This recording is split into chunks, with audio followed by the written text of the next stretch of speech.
ఈ యొక్క పూజా కార్యక్రమంలో పాల్గొంటున్న కానిస్టేబుల్ గోవింద్ గారిని, జగన్ శ్రీనివాస్ గారిని, రుణమి వినయ్ కుమార్ గారిని, జగపాటి లక్ష్మణ గారిని, వెంకట గారిని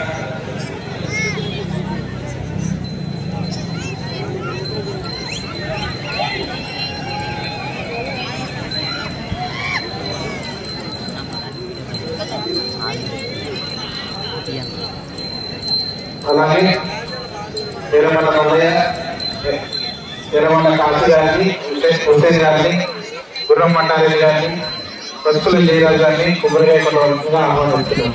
అలాగే ఈ యొక్క యాజమాన్య వారికి స్టీలు మరియు ఇషారాతో సత్కరించవలసిందిగా మాకు మంచినీరు దాతగా వ్యవహరిస్తున్నటువంటి రాజేశ్వర రెడ్డి గారిని మరియు భాస్కర్ రెడ్డి గారిని ఆహ్వానిస్తున్నాం.